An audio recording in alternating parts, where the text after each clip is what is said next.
आकाशवाणी गोरखपुर से प्रादेशिक समाचार।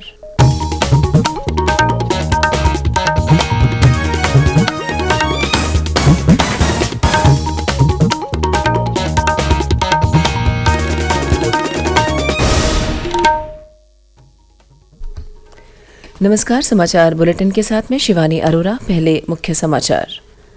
प्रधानमंत्री नरेंद्र मोदी आज मथुरा में संत मीराबाई जन्मोत्सव कार्यक्रम में लेंगे हिस्सा। स्मारक टिकट और सिक्का भी करेंगे जारी। उत्तरकाशी में राहत और बचाव अभियान अंतिम चरण में, कुछ ही देर में मजदूरों के बाहर निकलने की उम्मीद। केंद्रीय रेल मंत्री अश्विनी वैष्णव ने कहा, उत्तर प्रदेश में 100% हो चुका है रेलवे का विद्युतीकरण। मऊ से मुंबई जाने वाली साप्ताहिक ट्रेन को दिखाई वर्चुअली हरी झंडी। और वाराणसी में आज से शुरू हो रहा है 4 दिवसीय गंगा महोत्सव। 27 नवंबर को देव दीपावली पर जलाए जाएंगे 11 लाख दिए।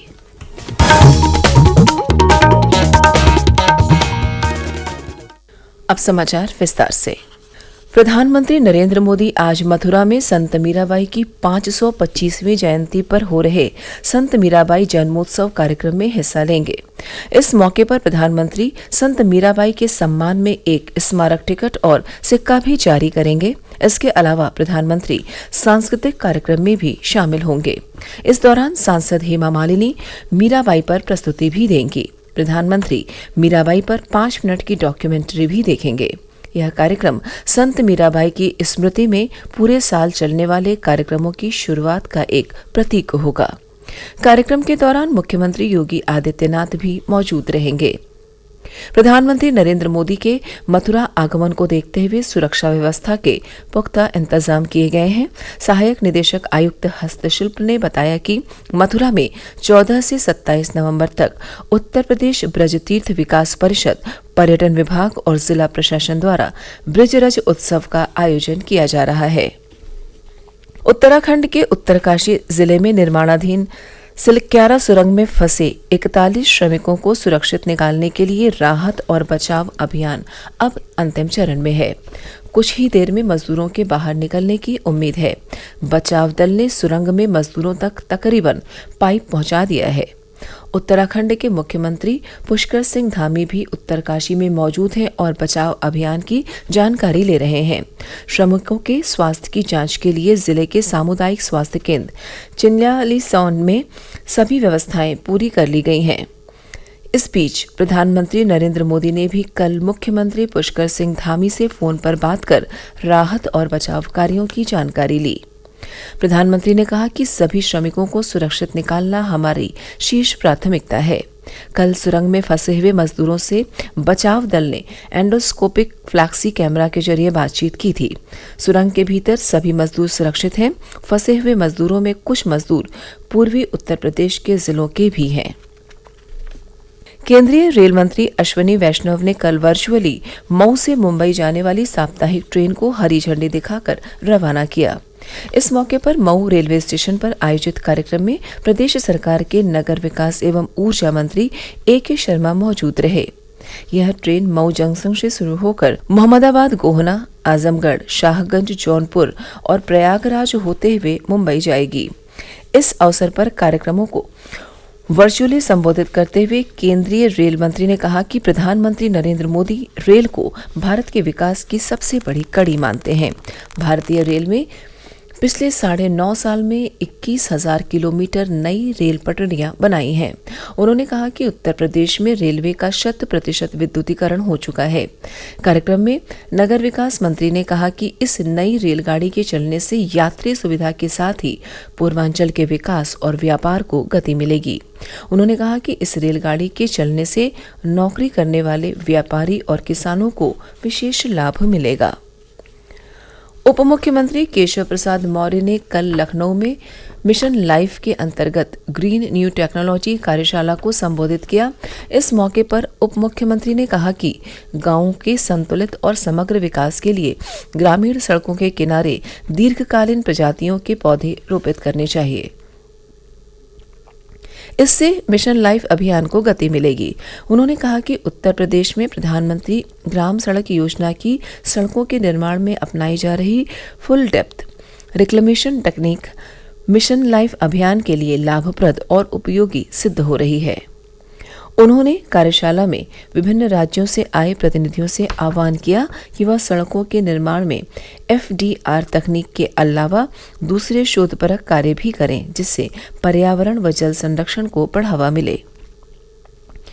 उप मुख्यमंत्री ने कहा कि उत्तर प्रदेश ग्रीन टेक्नोलॉजी को अपनाने में अग्रणी है। प्रधानमंत्री ग्राम सड़क योजना के अंतर्गत 5400 किलोमीटर के निर्माण का कार्य ग्रीन टेक्नोलॉजी तकनीक पर किया जा रहा है। प्रादेशिक समाचार आप आकाशवाणी गोरखपुर से सुन रहे हैं। यह समाचार बुलेटिन हमारे YouTube channel AIR news Gorakhpur और ट्विटर हैंडल AIR न्यूज़_GKP पर भी उपलब्ध है। वाराणसी में आज से विश्व प्रसिद्ध गंगा महोत्सव की शुरुआत होगी। कार्यक्रम का उद्घाटन प्रदेश सरकार के मंत्री अनिल राजभर, रविंद्र जायसवाल और दयाशंकर मिश्र संयुक्त रूप से करेंगे। वाराणसी के राजघाट पर आयोजित 4 दिवसीय गंगा महोत्सव में बड़े कलाकारों के साथ नए कलाकार भी अपनी प्रतिभा दिखाएंगे। पर्यटन विभाग द्वारा आयोजित इस कार्यक्रम के अंतिम दिन 27 नवंबर को देव दीपावली का आयोजन होगा। वाराणसी के उप निदेशक पर्यटन R रावत ने बताया कि देव दीपावली पर 11 लाख दिए जलाए जाएंगे। लखनऊ में चल रही अग्निवीर पुरुष भर्ती रैली कल संपन्न हो गई। 16 नवंबर से चल रही इस भर्ती रैली में यूपी के 13 जिलों से ऑनलाइन सामान्य प्रवेश परीक्षा के जरिए चयनित उम्मीदवारों को बुलाया गया था। 1300 चयनित उम्मीदवारों में से 940 उम्मीदवार रैली में उपस्थित रहे। Major general Manoj Tiwari, zonal भर्ती अधिकारी, मुख्यालय भर्ती जोन, उत्तर प्रदेश ने बताया कि आगामी 27 और 28 नवंबर को उत्तर प्रदेश और उत्तराखंड के लिए अग्निवीर महिला सैन्य पुलिस भर्ती रैली आयोजित की जाएगी। जनजातीय क्षेत्र के लिए संचालित केंद्र सरकार की जन कल्याणकारी योजनाओं का लाभ सीधे लाभार्थियों तक पहुंचाने के लिए विकसित भारत संकल्प यात्रा के तहत कल सूचना, शिक्षा और संचार वैन प्रदेश के कई जिलों में रवाना की गई। कौशाम्बी से भाजपा सांसद विनोद कुमार सोनकर और जिलाधिकारी सुजीत कुमार ने कल विकास भवन परिसर से विकसित भारत संकल्प यात्रा वैन को हरी झंडी दिखाकर रवाना किया। इस मौके पर श्री सोनकर ने कहा कि आयुष्मान भारत योजना के तहत जनपद के 12,000 से अधिक लोगों ने निःशुल्क उपचार कराया है, जिस पर सरकार ने 11 करोड़ से अधिक धनराशि व्यय की है। अलीगढ़ में कल सांसद सतीश गौतम ने विकास भवन परिसर से 5 वीडियो वैन को हरी झंडी दिखाकर रवाना किया। इस अवसर पर उन्होंने कहा कि प्रधानमंत्री नरेंद्र मोदी के द्वारा गांव, गरीब व किसानों का उत्थान कर भारत को विकसित करने का जो संकल्प लिया गया है, उसे पूरा करने में यह यात्रा मील का पत्थर साबित होगी। वाराणसी में श्रम एवं सेवायोजन मंत्री अनिल राजभर ने विकासखंड चिरई गांव के राजस्व ग्राम पंचायत भवन से विकसित भारत संकल्प यात्रा का शुभारंभ किया। उधर अमरोहा में भारत सरकार के संयुक्त सचिव दीपक मिश्र ने ग्राम पंचायत मखदूमपुर में लगे कैंप में पहुंचकर केंद्र सरकार की योजनाओं के लाभार्थियों को प्रमाण पत्र देकर सम्मानित किया। बस्ती में विकसित भारत संकल्प यात्रा के लिए कल 10 प्रचार वाहनों को नोडल अधिकारी राजीव शर्मा और जिलाधिकारी आंद्रा वामसी ने हरी झंडी दिखाकर रवाना किया। उधर मिर्जापुर जिले के विभिन्न भागों में 12 दिनों तक आयोजित की गई विकसित भारत संकल्प यात्रा संपन्न हो गई। कानपुर नगर के सरसौल विकासखंड की ग्राम पंचायत नौगवा गोतम में कल विकसित भारत संकल्प यात्रा का शुभारंभ हुआ। उधर लखीमपुर खीरी में विकसित भारत संकल्प यात्रा पलिया ब्लॉक के जनजातीय क्षेत्र सूरमा और उरैना पहुंची। इस दौरान मेडिकल कैंप लगाए गए और लाभार्थियों को आयुष्मान गोल्डन कार्ड वितरित किए गए। मेरठ में विकसित भारत संकल्प यात्रा के दौरान सरकारी योजनाओं के लाभार्थियों ने अपनी कहानी सुनाकर अन्य लोगों को सरकारी योजनाओं का लाभ लेने के लिए प्रेरित किया। और अंत में इस बुलेटिन के मुख्य समाचार एक बार फिर। प्रधानमंत्री नरेंद्र मोदी आज मथुरा में संत मीराबाई जन्मोत्सव कार्यक्रम में लेंगे हिस्सा। स्मारक टिकट और सिक्का भी करेंगे जारी।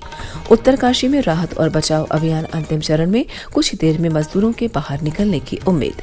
केंद्रीय रेल मंत्री अश्विनी वैष्णव ने कहा, उत्तर प्रदेश में 100% हो चुका है रेलवे का विद्युतीकरण। मऊ से मुंबई जाने वाली साप्ताहिक ट्रेन को दिखाई वर्चुअली हरी झंडी। और वाराणसी में आज से शुरू हो रहा है 4 दिवसीय गंगा महोत्सव। 27 नवम्बर को देव दीपावली पर जलाए जाएंगे 11 लाख दिए। इसी के साथ प्रादेशिक समाचार समाप्त हुए। नमस्कार।